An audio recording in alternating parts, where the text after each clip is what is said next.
Okay, so today's talk is how to keep your heart healthy in the long term. So the idea of this talk is to look at what things you can be doing yourself to try and help keep your heart healthy and to help reduce your risk of problems in the future. So it's kind of a what happens next talk, really. So most heart conditions are considered to be long-term conditions. That's an NHS speak, it's an NHS term for things that we can manage but we can't completely cure and get rid of. So it leaves you with a long-term condition, something that you have to kind of adjust to and learn to live with, and perhaps modify some of what you're doing at home in terms of your lifestyle to try and help reduce the risk of you having a problem in the future. So once your heart condition has been diagnosed and any treatment or surgery that's been recommended has happened, it's then important that you know what to expect in the future and what sort of things to look out for and what you can be doing to help yourself. So the first section is just to talk about cardiology follow-up, because most patients sort of think they're going to be being kept, a very close eye being kept on them by the cardiologist. But actually what usually happens is you just have the one follow-up appointment. So after your bypass or stent or heart attack, whatever it is that may have happened to you, you'll have at least one clinic appointment with the cardiology team. So if your problem was dealt with by Worthing Hospital, then your follow-up will be at Worthing Hospital. If you've been off to Brighton or to one of the London hospitals for an operation, then they usually like to refer to see you first, usually about 8 weeks after the operation. So that's for people that have had sort of open heart surgery, maybe a valve replacement or repair or a bypass operation. They will usually come and follow you up in their clinics at about 8 weeks or so after the operation. And then if all is well with them, they then pass you back to the care of Worthing Hospital, assuming that you all live in our catchment area. And then you are followed up by the Worthing cardiac team, and it's usually somebody called David Burnett, who's our consultant cardiac nurse. So he works alongside all the consultants and he sees people kind of after they've had all their treatment done. Alright, so hopefully you've got your follow-up appointments in the post. If you think you should have been seen by now and you haven't, then perhaps come and talk to us in the coffee break and we can try and see if we can do anything to sort that out for you. So you get that appointment, usually, as I say, just one. So assuming when you go and see those cardiology appointments, you go along and everything is going well, so you're feeling good, you're doing as we expected you to, and all is going as planned, then they will discharge you from their care. So you probably won't have ongoing follow-up appointments with the cardiology team. That is assuming, as I say, everything is going well. So if there is more things that they need to do, more scans, another angiogram, maybe an echo, a 24-hour tape, any other tests that they might think is relevant, then they might see you again. But assuming none of that is necessary, you have the one appointment and then you're discharged back to the care of your GP. So we're kind of assuming that all is well and you're doing really well and that you don't need to see the cardiologist unless something changes. So that's why it's important with this talk, is what we're trying to do at the end, is just give you a few ideas of what sort of things should make you think, actually I need to go back and see my GP and perhaps get referred back to see the cardiologist again. Okay, because we are going to assume if we don't hear from you that you're doing well. Alright?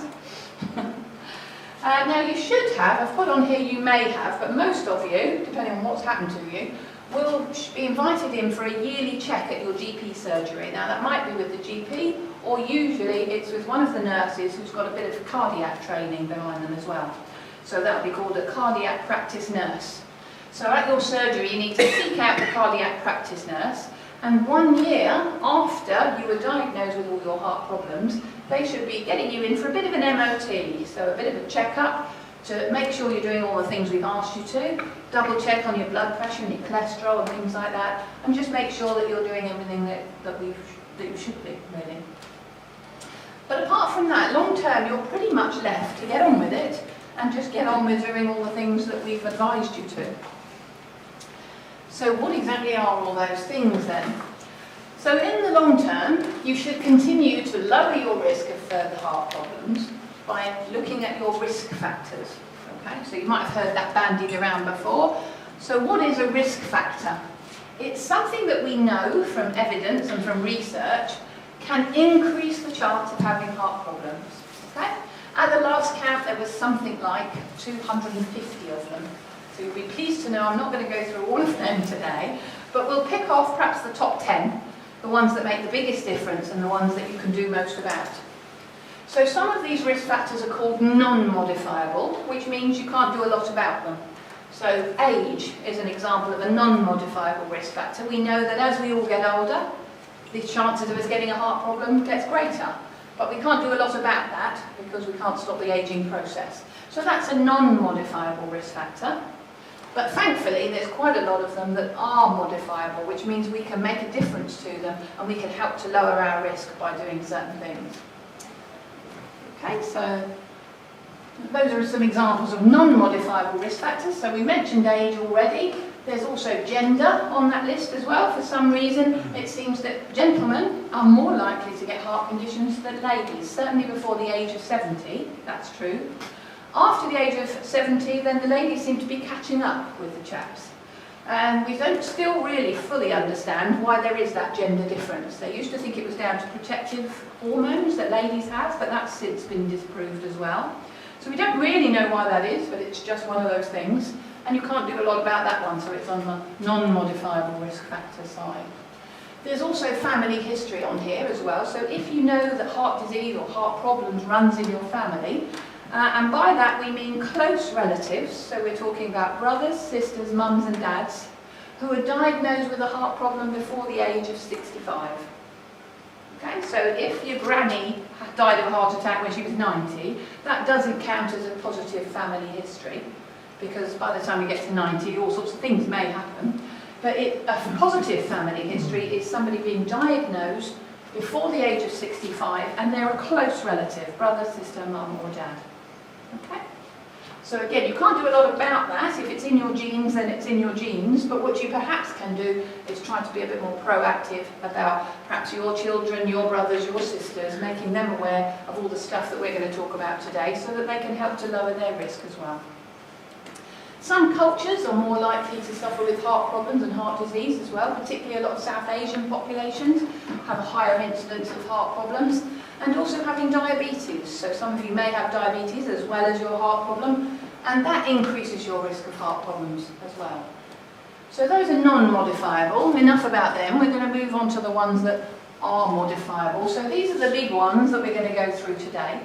So what I'll do is take each one of these in turn and just check through with you what the advice is that you should follow to try and reduce your risk with all of these. Okay, and if you have any questions as we go through, do ask. So we'll start at the top with smoking. And it probably isn't any surprise to you that the advice around smoking is try not to do it, which is easier said than done if you actually are a smoker. And if you do decide that perhaps you are going to give up, which is great, it's a good idea to involve another practice nurse at the surgery who has a different hat on and has done some different training called smoking cessation training. Okay, so at your GP surgery there will be a practice nurse who's a smoking cessation nurse. So that means they've had extra training in helping people to give up smoking. So try and seek them out, because we know that if you involve the smoking cessation service, you're twice as likely to succeed with your giving up smoking in the long run.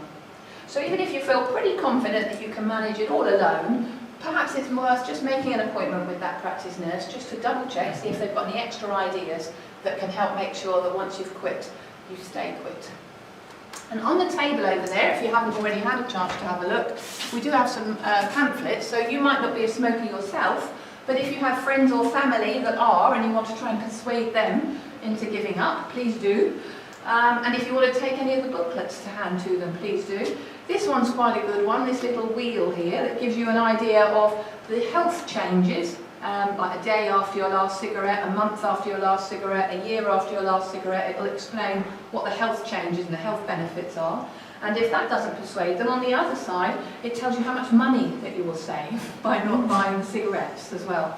So there's other resources over there as well. Do please help yourself to those if you think they'll be useful. Any questions on smoking at all before we move on?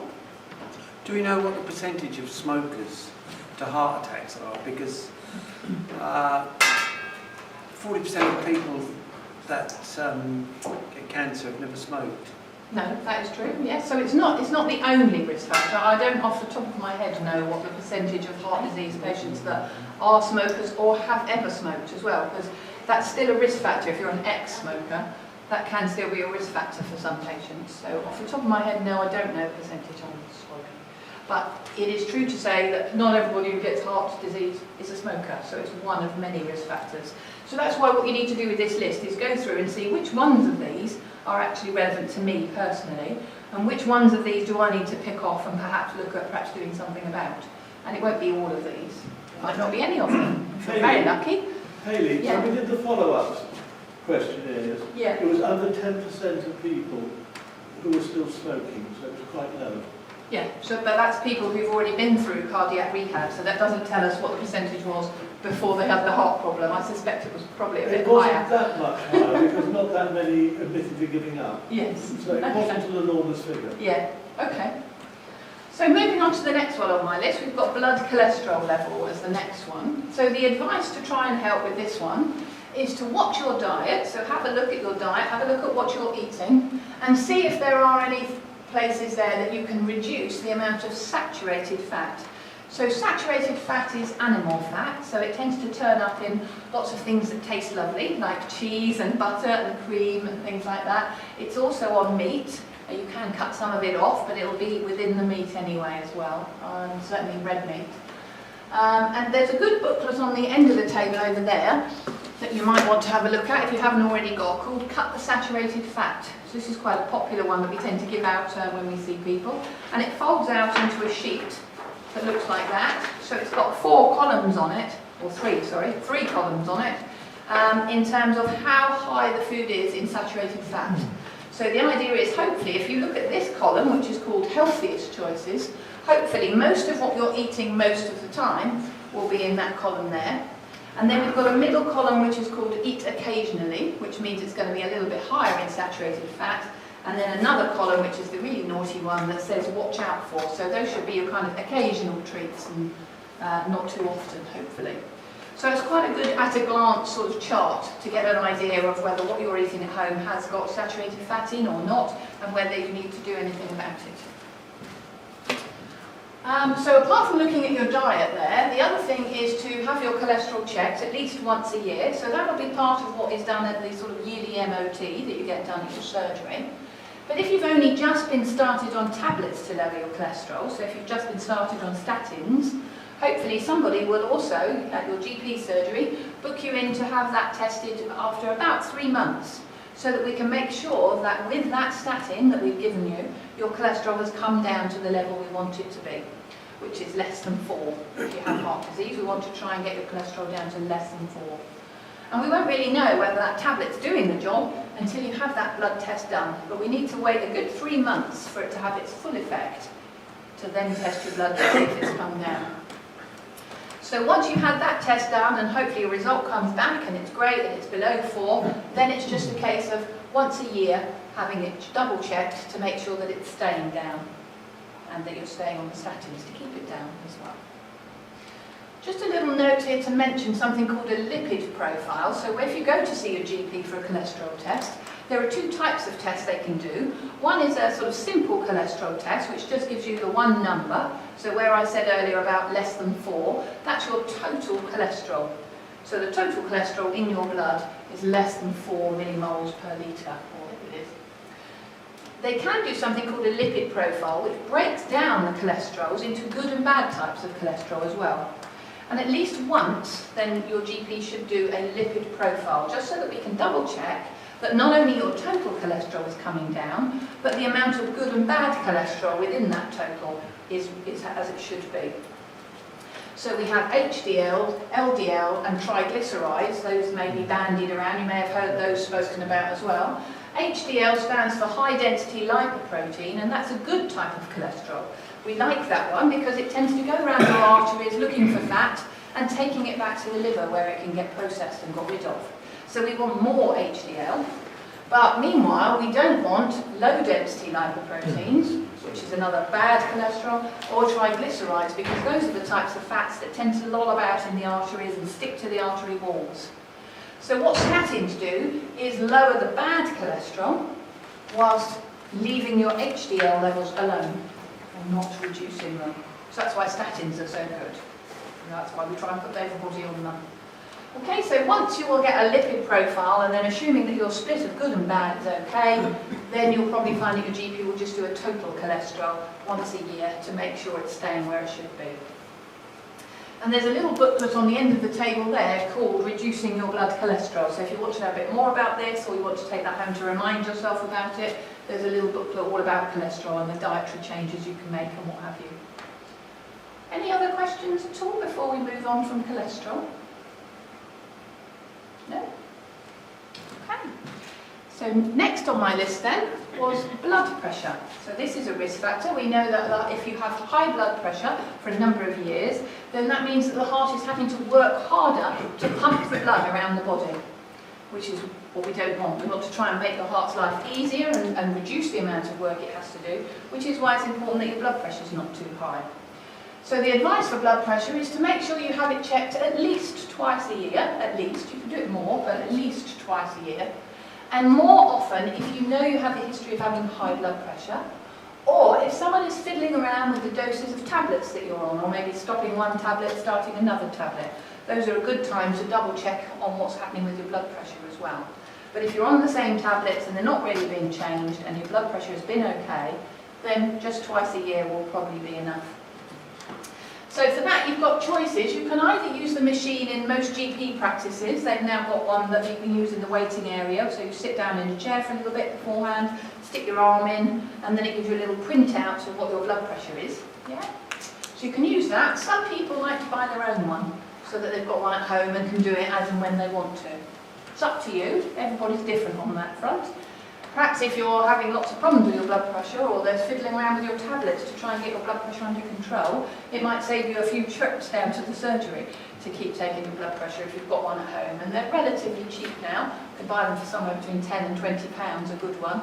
And if you are going to buy one, make sure you buy one that's got a cuff on the arm rather than one that goes around the wrist, because they're a bit more accurate. And the words that you're looking for when you're searching for one is clinically validated. Okay, so if it says that, then you can be reasonably confident that it's going to be fairly accurate. Okay. And the last point there is to say a series of measurements are better than just one or two. So if we're having trouble with your blood pressure, and we just take it once when you go to the doctors, or once when you go to your hospital follow-up appointment, that doesn't tell us a lot about what it's been like for the rest of the year. So this is perhaps another argument for maybe having your own machine, or maybe regularly popping into the surgery just to get an idea of what your blood pressure is normally for you. Because then if the next day you go off and go to the hospital appointment and it's suddenly sky high, you'll be able to say, well, it isn't normally like that. My blood pressure is not normally that high, it's normally whatever it is. Because some people do suffer with what is called white coat syndrome, which means that as soon as you're sat in front of a medical person, you're not doing it deliberately, but somehow it makes your blood pressure go up. And we don't want to be suddenly giving you lots of extra tablets to get your blood pressure down if actually you are in that category.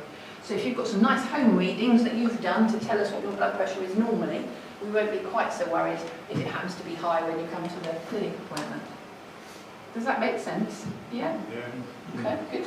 Any questions on blood pressure? Again, there's another little booklet just up that end with the cholesterol one called Reducing Your Blood Pressure as well. So it'll talk a little bit about dietary changes that help with blood pressure as well. So reducing salt is connected to reducing blood pressure as well. And salt is one of the dietary sort of things we tend to recommend anyway, to reduce salt anyway. And it will also tell you a bit more about your blood pressure and how it's measured, if you're into finding all that sort of stuff out. I mentioned on the next slide, just because if you do buy your own monitor, you'll get not only your blood pressure, but you'll also get another figure thrown at you. So that is your pulse, so that means your heart rate. It's how many times in a minute your heart is beating. So again, it's a good idea to know what your pulse is normally. So is it 50 a minute? Is it 70 a minute? Is it 90 a minute? Whatever it is, it's good to know what your normal is. So that again, if we come to a different point, another day, you'll be able to more likely add into the conversation there and say, well, no, actually, my pulse is normally 50, so I don't know what it's doing at 90 today. That's quite high for me. And we can spot differences and sort differences out that way. So it's good to know what's normal for you. It's also good to know whether it's regular or not. So what you can do is feel your own pulse, so either at the wrist, or if you can't really feel it at your wrist, it's easier in the neck there. So just using 2 fingers, not your thumb, because you can feel your own pulse through your thumb. So you can feel what's actually pulsing in the thumb rather than feeling the artery in the neck there. So just at the side of your neck, there or there, you should be able to feel your pulse. And the idea is that you're checking for it to be pulsing in a regular fashion. So there's the same amount of time between each pulse and it's nice and regular. And if you're feeling it and then suddenly it skips one, then you should be able to feel that. And if you get a bit better at doing it, a bit more practice at it, you'll certainly then be able to spot differences like that. And if you notice irregular things with your pulse, it's a good idea to go and see your GP and just have that checked out. All right, I think there is another pamphlet just over there that tells you how to feel for your pulse and how to count your pulse so that you find out, you can do it in 15 seconds and then times it by 4 to find out how many would be in a minute, etc., on the leaflet over there. Okay. So that's pulse. Next one on my list was weight. So the advice for weight is to assess whether you feel you need to lose weight. So some people will just know that anyway, instinctively. They'll go, oh yes, I know I feel a bit heavy at the moment, I need to lose a bit of weight. Or you can use a chart called a body mass index chart, and that will be in most of the diet booklets that are over there in the corner there. So body mass index works on an average idea of somebody of this height and this weight. Is that good or bad or indifferent? The idea is you plot the 2 points on the graph, and where those 2 points meet is your body mass index. There is some sort of clever mathematical formula behind it, but you don't need to worry about that if you just look at the chart. You can just plot your weight, your height, and see the point where those 2 lines cross. So if it comes out in the green section, then that's teacher's pet, you're the perfect weight for your height. Well done, congratulations. If it comes out in the amber zone, it means perhaps you're a little bit heavier than ideally we'd like, but not so much so that it increases your risk of problems. If it comes out in the red zone, which is, they use that nasty word obese for that zone, so if it comes out in the red zone, that means your body mass index is 30 or more, then that is the category where we know that that is linked to an increased risk of heart problems. So if your BMI is 30 or more, then we would suggest it would be a good idea to try and lose a bit of weight to get out of the red zone and back into the amber zone. But we do have a whole talk on diet where the dietitian comes along and talks about that and gives you tips for weight loss and food labelling and all sorts of other things as well. So if you think you might be in that category, it might be good to come along to the talk that the dietitian does. And more recently, waist measurement has been a sort of new kid on the block way of looking at whether you need to lose weight.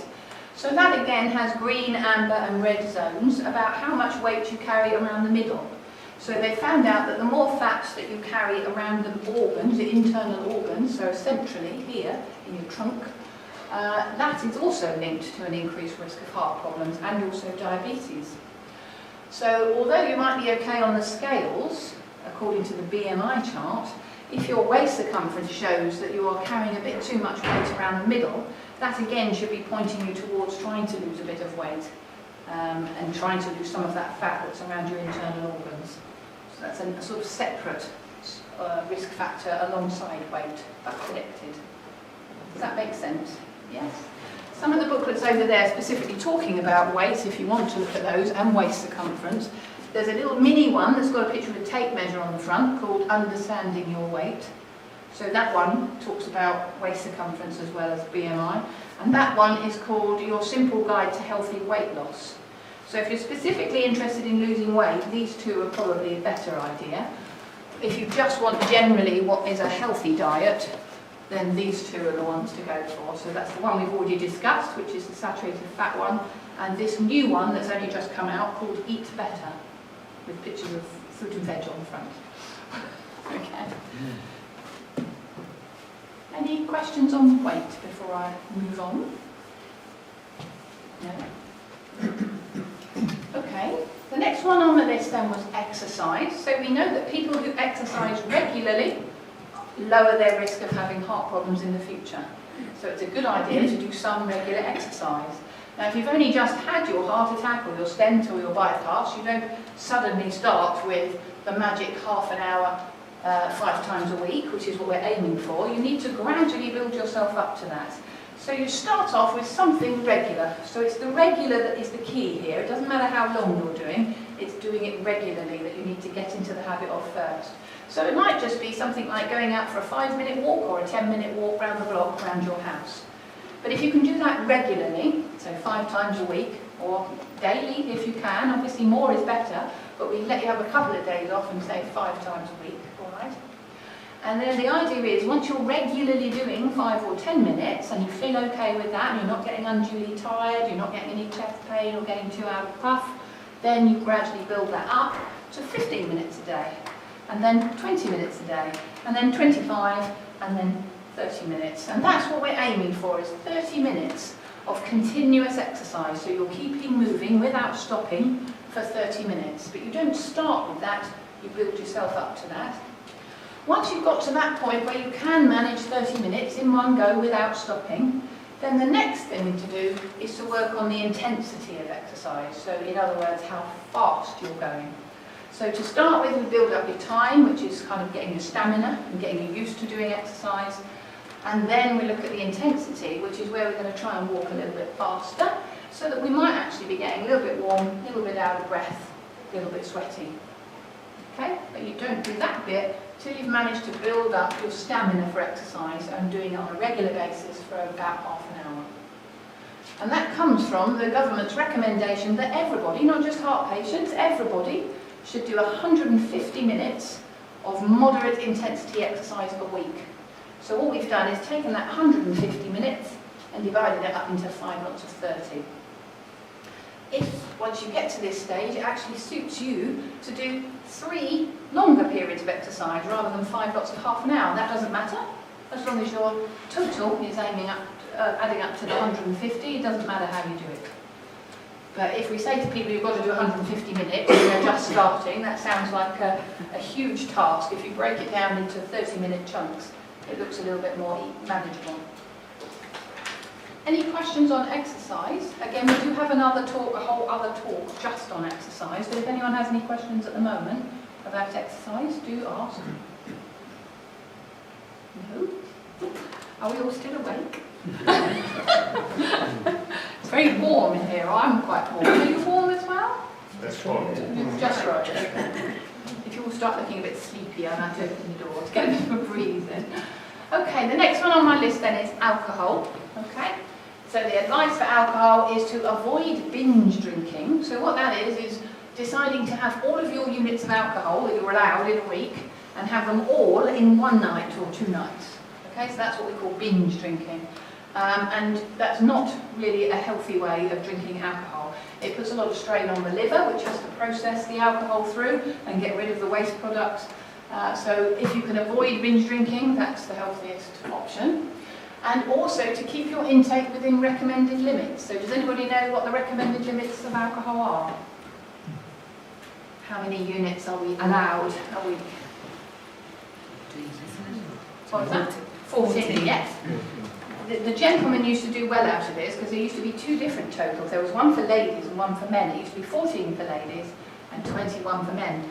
But recently the government have lowered lowered the chaps down to meet the ladies at 14 units a week. So the recommended maximum intake on a regular basis is 14 units a week. So if you're going to have some every day, that's 2 units a day.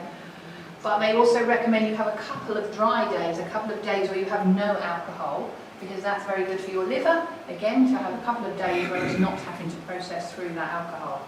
So now you're trying to squeeze your 14 units into 5 days a week, really. And the most important thing is to know your units, because that can be a little bit variable, shall we say. I've got a couple of examples here. So some people think, well, I know that a glass of wine is 1 unit, or I know that a big glass of wine is 2 units. But a small glass, so if you go in a pub and ask for a small glass of wine, that's 125 mils. And if it's an 11% alcohol by volume wine, that would work out at 1.4 units.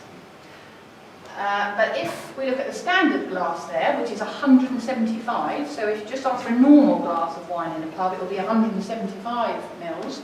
And if that was a 13% alcohol by volume wine, that's 2.3 units.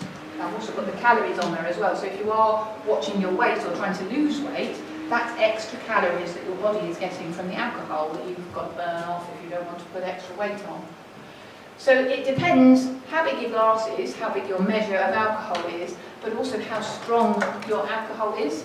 And the same goes with beers as well. We've just talked about wine there, but beers can vary hugely in strength. And depending on how strong the alcohol by volume content is how many units will be in there. I think perhaps at the coffee break, we normally have, Jim, I don't know if you can find them, there's a bottle of whiskey and a bottle of beer, empty, I hasten to add, empty. You were thinking, oh, you've got a good job today. Well, in one of the boxes normally there is a couple of alcohol bottles, if you could bring them up for me when you find them, and also the little cholesterol bottles as well, thank you. Just to show you that there should be standard labelling there on all alcohol that you buy at the shop. Thank you. Lovely, thank you very much. So here we have an empty, sadly, bottle of beer here. So this is Old Crafty Hen, whatever that is. I don't drink beer, so I have no idea what that means. But for those of you in the know, how many units do you think would be in that one bottle, which is 500 mils? So it's a little bit less than a pint. What was that? Five? Any advance on 5? Anyone think it's less than 5? More than 5? Shall we just tell you? 3.3. 3.3 in that one bottle. And there is perhaps a tendency when you're drinking it at home, because it's cheaper, isn't it, to buy it at home, you drink it at home and go to a pub, that you perhaps have a bit more. But that's 3.3 units in just one bottle. So if you might have a couple of them at night, you're going over your your allowance if you're drinking 5 nights a week. On a bottle of wine or a bottle of spirits, it doesn't know how much you're going to pour out, so it'll just tell you how many units are in the whole bottle. So that bottle of whiskey has got 28 units. So what you need to do is work out your 700 cls or mils that you've got in that bottle, work that out with your calculator, what that is divided by 28, and it tells you how much you can have for 1 unit. And then you've got to measure what you have at home, because that's often the problem as well, that at home, instead of it being a pub measure of whiskey that goes in the glass, it might be a somewhat more generous measure. So it might just be worth just double checking those things, just to make sure that you're not going over your 14 units a week. Any questions on alcohol before we move off? There is another little wheel over there, a bit like the smoking one. A little wheel there, and it's got the kind of common drinks, the common alcoholic drinks, and an idea of what is a unit, and also how many calories are in it as well. So if you wanted to grab one of those off the table, you can do. Okay, stress was a risk factor that was on my list. I'm not going to say a lot about this because that's what the second talk is about after the coffee break, but suffice to say that the advice for stress is to make sure that you have or develop healthy ways of coping with your stress. So it's not about making sure you don't have any stress in your life, because that would be quite unrealistic, really. You don't have a lot of control over some of the stress that happens. But what you can do is try to make sure that you have a healthy way of coping with any stress that does come your way. And more about that after the coffee break. Okay, I've put diabetes on there, which might have confused you slightly, because that was also in the non-modifiable list. So if you've got diabetes already, you would perhaps think, well, I can't do a lot about that one then. But what you can do is try to make sure that you keep your blood sugars within the recommended ranges that have been given to you. So again, most GP surgeries have another nurse that has a diabetes hat on. So they've had extra training on how to manage patients with diabetes. And if you have diabetes, you should be booked to see that person at least once every year, if not 6 monthly. And so they will be able to talk to you about what your reading should be. So if you've got a blood sugar testing kit at home, that you're testing your own blood sugars, it's usually somewhere between 4 and 7 that you're aiming for your blood sugars to be before you've eaten. Or if you don't have a monitor to monitor your own blood sugar, then when you visit the surgery for that checkup, you'll find that they do a blood test and look up something called an HbA1c, which is just a clever way of finding out the same thing, but over a general longer period of time. So rather than just having a pinprick and finding out what your blood sugar is that second, The HbA1c is a more sort of longer term idea of how well your blood sugars have been being managed. So it's something that should be being checked regularly by your surgery, and you should be asking what the result is and making sure that you're getting the results that you should be and in the right ranges. Because if you can manage your diabetes properly and keep your blood sugars where they're supposed to be, that in turn helps lower your risk of problems from the heart perspective as well. Does that apply to type 1 and type 2 diabetes? Yes. With the HbA1, Yeah. C, See? Yeah. sometimes when you get a result back from a surgery, you don't know the units it's in. Does it normally come back as a percentage?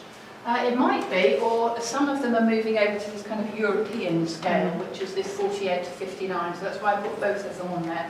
Most people are still familiar more with the percentages, so in our hospital we're still talking in terms of percentages, but if you're getting the results back in these figures, then they relate directly with that. All right, quite often when you have these tests done, if you don't ask, they'll just say, it was fine.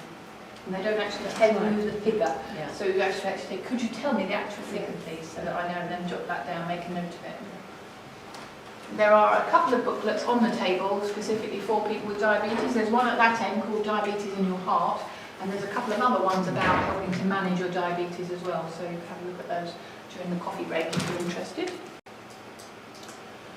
And the last thing I put on my list there is one of the things you can do to help lower your risk of problems is to take the pills that you've been prescribed. So a lot of people come through, they have their heart problem, they feel better hopefully once they go home, and they think, well actually I feel all right now, I'm over that little blip that I had, I'm okay now, I don't need all these pills anymore because I feel fine. And then they stop taking them without telling anybody quite often. And the main reason that we put you on all these tablets is not because we think it'll make you feel better, but because we know that people on these tablets, in the long term, have a lower risk of problems in the future. So it's all about preventing a problem happening in the future, really, but obviously you don't get that prevention if you don't take the tablets. So you should be on at least one of the top ones there, which is an anticoagulant. So most people will be on aspirin lifelong, unless you're allergic to it or you have a problem with it. If you've recently had a stent fitted, you will probably have clopidogrel or ticagrelor. Shouldn't have both of those, but one or the other, probably for about a year. And then a year later that will stop, and you'll just be left with the aspirin. There's usually a beta blocker, most often that is bisoprolol, and that is designed to slow the heart rate down, and it also helps to keep your blood pressure a little bit lower than it would be otherwise. This one, ACE inhibitors, usually it's ramipril. That one is also designed to help lower the blood pressure, but also protects the shape and the functioning of the heart muscle itself. So we try to put everybody on at least a little dose of that as well to try and help protect the shape of the heart and stop it remodelling itself in a rather unhelpful fashion, which is what tends to happen without having an ACE inhibitor there. And then lastly, the statin, which we've mentioned. Most people will be on a torvastatin. That's the one we tend to go for up for choice now. Is there anybody on a different statin than that? Yes, I am. It begins with an R. What was that? Simvastatin. Has that been started recently, or have you been on it for a while? A while, yes, okay. If you're managing okay on it and your cholesterol's okay on it, then brilliant. But what they've found out recently is that atorvastatin is much better at quickly getting cholesterol down, so they tend to put newly diagnosed people onto atorvastatin. Okay, so I don't think you need to worry about changing if you're managing okay with what you've got. If you do have a problem with simvastatin or atorvastatin, there are two other statins that work in a slightly different way. So if you get side effects with these, or you don't think you can take them, you can't tolerate them, it might be worth talking to your GP about the other types of statins. So that is rosuvastatin or pravastatin, and they work in a slightly different way inside the body and are less likely to give you the side effects. So there are alternatives if you find that you don't like the initial tablets we've given you. There are usually alternatives, lots of alternatives we can try instead. There is a whole talk about pills as well. That was 2 weeks ago, so that'll be coming round again. So if you want to know a bit more about the pills and what they do, and what to know about them, and what the side effects are, then come along to that pills talk. So in a nutshell, these tablets have been proven to improve your long-term outcome if you take them. So that's why we've put you on them. It's all about long-term prevention. We know they come with side effects, and to start with, you might feel a little bit ropey on them while you get used to the side effects. But if you can bear with that, it should wear off after sort of 4 to 6 weeks. All of that should have calmed down. Obviously, if it hasn't, then you need to go back to your GP and we need to sort it out. But if it's not too terrible, the side effects, and you can put up with them for a few weeks, give your body a bit of time to get used to those tablets, and hopefully the side effects will wear off after a few weeks. Any questions on pills? Anybody? Before I move on? Other than the Yeah. Picador one, Yeah. are we likely to be taking all the others forever? Are you likely to be taking all the others forever? It depends. Okay. Probably a year ago I would have said yes. There is a little bit of new evidence that perhaps people can live without that after a year, but it depends. It all depends kind of what's happened to you and what was affected. So if we're a bit worried that you might be prone to having a very fast heart rate, we might want to keep you on that because it helps to keep the heart rate down. If your heart muscle has been affected by whatever's happened to you and it's not quite as strong as it should be, then we would want to keep you on this one because that helps with the shape and the functioning of the heart muscle. So it kind of depends what's happened and how much damage, if there was any damage to your heart, and how your heart's been behaving afterwards, really. So there's no easy answer to that. It used to be, yes, we want everybody on it. But if you're coming along to cardiac rehab, have you got an appointment with us coming through yet? Not just yet. One of the classes. At the Okay. All right, so hopefully we should be able to talk to you in the classes about the pills that you're on and what is likely for you. Okay. Because we'll have your notes in front of us and can speak kind of individually about that. Thank you. All right? Okay. So do you remember I mentioned that sort of yearly MOT that should happen at the GP surgery? So I've put up there for CHD patients. So CHD is abbreviation of coronary heart disease. So that's the NHS speak for having found a little bit of fatty stuff in the arteries around your heart that either caused a heart attack, or maybe you had to have a stent, or maybe you had to go and have a bypass, or maybe you didn't need any of that done, but you've been put on some tablets to try and help stop it getting any worse. So if you're in that category, then you should definitely have a yearly follow-up. They're also doing a yearly follow-up on patients that have been diagnosed with heart failure. So that sounds awful, heart failure, as though your heart's going to fail. That's not what it means. It means that your heart is failing to pump as strongly as it should be. So to try and keep an eye on your heart, again, you should be visited, or not visited, booked in for a yearly MOT at your surgery. So the sorts of things they'll do at that is to check your blood pressure. So you can see up there I've popped a couple of targets there. So if you have heart problems but you don't have diabetes, then this is the target, 140 over 85. So the top figure is the pressure in the arteries when the heart squeezes and pushes blood out of the heart. The second figure, which is the lower one, is the pressure in the arteries when the heart relaxes and fills back up with blood. And both are equally important. So sometimes there are these myths going around that it's the top one that's important or it's the bottom one that's important. Well, both of them are important because it's all about the pressure in the arteries. And we want that to be, as low as we can get it.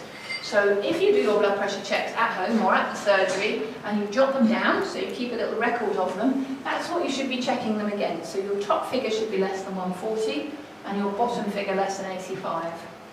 If you also have diabetes as well as a heart problem, then the target is a little bit lower for you in recognition of the fact that we know having diabetes puts you at risk of having heart problems in itself. So the idea is to lower the target a little bit lower still to try and account for that. So for diabetic patients, it will be 130 on the top and 80 on the bottom that we would be aiming to get under. Alright, so that's one of the things that will be done at the MOT. The other thing is a blood test, and one of the things they'll test in the blood test is your cholesterol. So if you have heart disease, so this coronary heart disease process, then your target is less than 4. And if you have diabetes, it will be less than 4. If you have some other heart condition, but your arteries do not have fat in them, then your target would be 5, which is the same as the rest of the general population.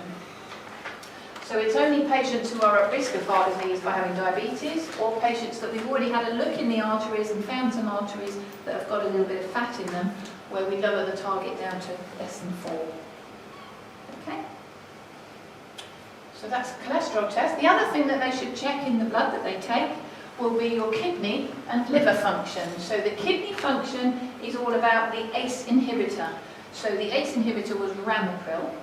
So if you are taking ramipril, or one that's similar to ramipril, it does interfere with the way that your kidney works. That's how it does its work. So it changes the way the kidney behaves. So in some patients, that can make your kidney function go a little bit peculiar. And you don't really get any side effects of that at all, but we can pick it up in a blood test. So one of the things they should test, if you've just been started on ramipril or equivalent, a couple of weeks after you've been started on it, you should go and see your GP and have a blood test done to make sure that your kidney function is okay, and to make sure that that tablet is not upsetting your kidney function. Hopefully it won't be, and that will all be fine, but it should be checked just to make sure. And so that's one of the things we check yearly, is to make sure your kidneys are still behaving themselves on those tablets, and also the liver function, because that relates back to the statins. So the statins do their job by interfering with the way the liver works. And again, in some patients, you can get strange liver function going on with statins, and you wouldn't, again, get any side effects of that, so you wouldn't know if your liver function's gone a bit peculiar, but we would know if we pick it up in a blood test. So part of your annual MOT should be to check out your kidney function and your liver function, assuming that you are on an ACE inhibitor and a statin. Any questions on that? Can Yes. you say something about amlodipine? Amlodipine. Yes. What do you want me to say about amlodipine? It's not on It's any of your not- list, but it's it's- on my list. Yes, okay. So amlodipine is another tablet that causes the arteries to dilate, so it helps to lower your blood pressure. Yes. Yes. It doesn't work in quite the same way as the ACE inhibitors do, so it doesn't cause the problems with kidney function. So there aren't any regular blood tests that you would need because you're on amlodipine. Right, is that answering your question? Yes, thank you. Yes. Okay, we do talk about all sorts of other medications in the pills talk. Yes. But obviously today I've just talked about the big four, but there are obviously other tablets that you might be taking, and to find out a bit more about all of those, I would recommend you come to the pills talk if you can, or catch me in the coffee break and we can talk about those things. Yeah. Yes, the blood pressure check. Yes. Those figures are the upper limits. Yes. Assuming. Are there any lower limits? Not really, because that depends. So there isn't an absolute figure. We can say if your blood pressure goes below that, it's too low, because everybody's tolerance to blood pressure is different. So what might be too low for you might be fine for that person. So it's all about knowing, and lower is better. So ideally, as long as you feel fine, the lower your blood pressure is, the better. But if you are feeling dizzy and woozy when you're up and about and moving around, then that might be a sign that your blood pressure has gone a bit too low for you. Okay. So pretty much everyone might well get a little bit of lightheadedness just for a few seconds if you've been sat for a long time or laying down for a long time and you're nice and relaxed, and then you jump up quickly, like to go to the loo in the middle of the night, let's say, for argument's sake. And because you jump up quite quickly, your body hasn't had time to kind of adjust to the fact that you've changed position. So it is within the limits of kind of normal to feel slightly lightheaded just for a few seconds, but then that should clear and then you're fine. So that is kind of expected and kind of normal. But if it's more than that, so actually you're up and you're about and you're moving around doing your everyday daily things, and you keep feeling a bit dizzy and a bit woozy and a bit lightheaded, then that might suggest that your blood pressure is too low for you. Okay. All right? Yeah. That's it. And then obviously we need to look at what tablets you're on and perhaps look at reducing the doses of some of them or taking some of them away. Yes. So the other part of the yearly sort of thing that your surgery will do is offer you a flu jab. Lucky you. So I don't know if any of you had that this year, but you can look forward to that next year then, if not. And as a one-off, you don't have to have this every year, but just a one-off, there is also a pneumonia jab that you will get offered. And you're offered those because you are in an at-risk group. It doesn't mean that you're more likely to get flu now, but it does mean that if you get flu, you're more likely to feel worse with it.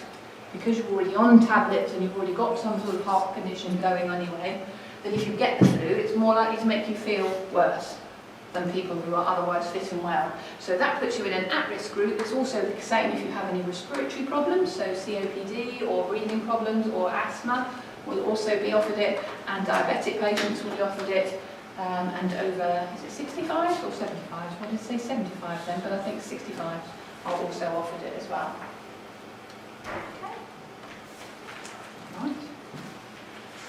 Alongside that, or possibly separate, unless you ask for it to be alongside that, if you have diabetes, you should also be booked in for at least an annual, if not 6 monthly, diabetes check at your surgery. And they'll be looking at pretty much the same things as we just talked about. So it makes sense to kind of mention to them to do both in one go, really. So if you get a diabetes check come through and a heart check, ask them if they can combine them, really, because it's all the same things. It's blood pressure, it's cholesterol, it's skin function, it's liver function. It's all the same stuff, really. And you only need to take one armful of blood then instead of 2. So you should be followed up once every 6 months or so by your GP or nurse with a blood test, and one of the things they will also check is this HbA1c, which is an idea of how your blood sugars are. Okay? Right.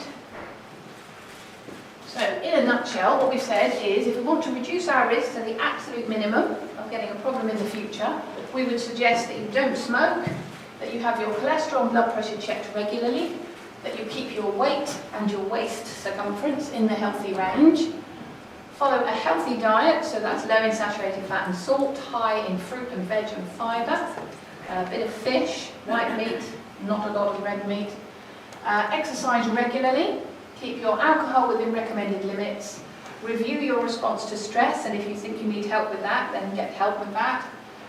If you're diabetic, keep your blood sugars within the recommended range, and take the medications you have been prescribed. Okay, so if you can tick all of those off, then you're already doing your bit, and all you've got to do then is carry on doing that forever, which is perhaps the tricky bit. Something else that has been shown to reduce your risk of heart problems in the future is to come to cardiac rehab. So this is one of the sessions that we run here. So the sorts of things that we run is telephone advice. So this phone number here, which is on your leaflet that had today's sessions on it, that phone number, it looks like you're ringing Brighton, but you're not. It's Shoreham, because that's where Southlands is, where our admin and our office space is. So when you ring that number, it rings at Southlands. It's not for emergencies, okay? So we won't necessarily be there to answer the phone all the time. So if it's an emergency, you shouldn't be ringing that number. But if you've just been to see your GP and they've said something, or they've stopped a pill, or they've said you should do this, that, or the other, and you're not quite sure about that, then you can give us a ring and we can help you with that. You can ring and leave a message. If we're not there, then we'll ring you back. Okay, and that goes for at any point. So 6 months' time, a year's time, 3 years' time, get a query, not sure who to ask, ring us up. Okay, and we'll try and help. We also have a buddy service. So our buddies are the lovely guys in blue that you probably saw on the way in. So they are all patients who have been through cardiac rehab and come out the other side relatively unscathed, and come back and work with us as a hospital volunteer. So we have a buddy helpline where you can chat to somebody on the phone, someone who's already been through some sort of heart problem and been through cardiac rehab as well. You obviously know about these talks because you are here, so these run all year round and soon will be available on YouTube, if my videoing goes okay today. If you've had a recent heart problem, you will also get offered a one-to-one appointment, so you'll sit down with one of the team for half an hour to go through the risk factors that are relevant to you, the symptoms that you might be getting, make sure that you understand exactly what's happened to you and where you're at with it all. And then you'll get the option of coming along to some exercise classes if you want to, once a week for up to 8 weeks, to try and get you back to sort of feeling confident in being able to exercise independently at the end of the 8 weeks, making sure you're pushing yourself hard enough and doing the right sort of exercise. So at the moment the options are Southlands Hospital, Worthing Hospital, Angmering Community Centre. We did start a class up at the Rowlands Day Centre, but we had to close it because there weren't enough people going along to it. So at the moment it's just the 3 locations that we've got going for classes at the moment. Right. So you can help yourself also by making sure you attend cardiac rehab. Okay, that's all I was going to say about reducing your risk. Do you remember at the beginning we talked about signs that you might need to go back to see your GP and maybe get referred back to the cardiologist? Do you remember that bit right at the beginning? So that's this last little section before we break for coffee. It's just about making sure that you understand some signs and symptoms that perhaps you might get, which should start to ring a little alarm bell, and make you do something about it rather than just ignoring it. Okay? So I've called this broadly signs that your condition may be changing. So your heart condition may be changing, and perhaps we need to have another look at it to make sure you're on the right tablets, you've got the right sort of treatment. So the first slide is all about angina symptoms. So just to make sure everybody's happy with angina symptoms, again, that's another NHS speak. So angina means any symptom that you might get, which is your heart's way of telling you it's not getting enough blood supply to the heart muscle. So most people think that that is about chest pain. So they think angina will be chest pain, but it's not always chest pain. It can be left or right side of chest. It can be down one arm or both arms. It can be into the throat and round into the jaw, and it can be between the shoulder blades as well at the back. So pretty much everything from the waist up might be an angina symptom. And not everybody would describe it as pain. So some people will say it's a pressure or it's a tightness. So it's not necessarily a pain. Some would call it an ache. And so it's some sort of discomfort. And usually you would become aware of it at one of two times. Either when you're trying to exercise, so that's the time when the heart is having to work faster and work harder to get more blood to all the bits of your body so that you can go off and do some exercise. Or the other time that it might happen is if you are very stressed and anxious and worried about something. Because when you get very stressed and anxious, your body produces a hormone, adrenaline, which tends to make everything get excited, including your heart, so it makes your heart go faster, which means it needs more blood. So those are the two times when your heart has to work harder that you may feel an angina symptom. So at the moment, you might not have any angina at all. You might have just had your bypasses and your stents and what have you, and you don't get any angina. Great. But if you start to get some, when previously you didn't, that should start to ring a little alarm bell. So that's different, something's changing there. Why am I getting that? I'm not sure, I need to go and talk to somebody about it. Or it might be that you occasionally get angina, maybe just, once in very cold weather, or if it's very windy and you're walking into the wind you feel it, but otherwise you're fine. But now you're starting to feel it a bit more frequently than you used to. Or it may be that you're getting it at a lower level of exercise than you used to. So you might have been able to run up and down a couple of flights of stairs fine, but now when you're going up and down the stairs, it's coming on. So you can do less exercise before that angina is coming on. Or it might be that now you're needing to use the spray, the GTN spray, to actually get rid of it. Whereas before, if you just stopped what you were doing for 5 minutes, it would have gone away all by itself. So do you see how those are all sort of signs that something is changing, something's moving on, something's different? And if you notice that any of that is happening, it's good to go and talk to somebody about it rather than just ignoring it and pretending it's not happening. Anybody want to ask any questions about any of that? I think I asked you before about the spray. Yeah. The GTN spray knocks me out. Right. And I think as you said, there are other types of spray, but I asked the doctor, Right. I phoned Cardiac Rehab 2 or 3 days ago, and they Yeah. said, no, there's only one GTN. Okay. Right. There are GTN tablets. They're not used very often. So if you find a whole spray of GTN is too much, and it usually gives you a bit of a headache, I have to say, but that's kind of normal, and you can always take paracetamol to get rid of the headache. But if it actually makes you feel ill and woozy and lightheaded, because one of the things it does do is to open all the blood vessels, that's how it helps to get more blood to the heart, but it's doing that all over the body, so it has the effect of dropping your blood pressure a bit. So some people can feel a bit ill when they do use it. Yeah, it knocks me out. Right. As in unconscious. Unconscious. Yeah. Right. Yeah, that's quite a severe side effect, I would say, isn't it?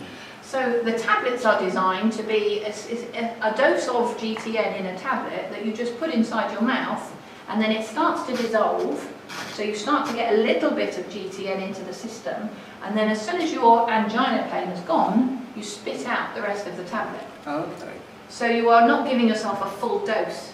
Like with a GTN spray, all you can do is squirt, isn't it? And you get the whole lot. And you don't really have a choice on that. But the GTN tablets were designed for people who are a bit sensitive to it. You can just get a little bit of it and then spit it out. So you're sort of self-dosing yourself, if you like. If the beta blockers were a lower dose, Yeah. do you think I'd still go unconscious with the GTN spray? Don't know, it depends what your blood pressure is at rest. So if we had some idea of what your blood pressure is normally, if it was quite low, then yes, we could change the doses of the tablets you're on to bring your blood pressure up, so that if you did need to use your spray, it's not going to drop to that point. Are you in the cardiac rehab loop at the moment with us? Are you coming? Well, yeah, but I mean, I've come here a couple of times. I haven't really got a clue what's going on here. Right. If you come and see us over there by the laptop in the coffee break, we can find out what's going on with you. Thank you. Okay? So that's one way that you might find your condition is changing. The other way is due to shortness of breath. So another symptom, if the heart is not working as well as it should be, or if it's struggling slightly, might be shortness of breath. So I've abbreviated that to SOB, that's what that means. So if your shortness of breath is worse than normal, so you're a bit more puffed than normal, or if you're getting out of breath at lower levels of exercise than you usually are, or it's taking you longer to recover from exercise and get your breath back.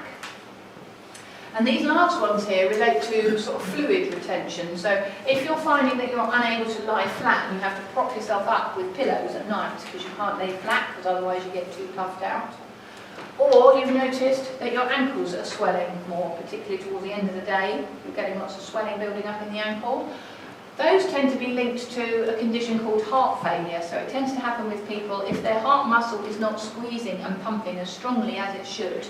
The NHS speak for that is heart failure, but so it just means the heart muscle is not as strong as it should be for whatever reason. And what the heart tends to do to try and help itself out is, instead of having to try and pump so much blood around the body, let's say 8 pints of blood around the body, it knows that it can't quite manage that too well, so what it tries to do is squeeze some of the water that's in the bloodstream out into any little spaces it can find, so that then it might only have 7 pints to pump around, so it's made its life easier. So it all sounds like a cunning plan, but what that means is that water then goes and hides in some spaces, and the spaces it finds is the bottom of your lungs, so that's why you get more puffy, because you've got water sloshing around in the bottom of your lungs, and when you lay down flat it sloshes around all over your lungs.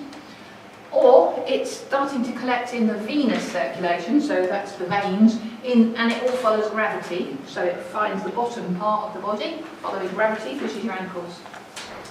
So those are linked to patients who we know have got sort of problems with the heart muscle not being as strong, or heart failure as we call it.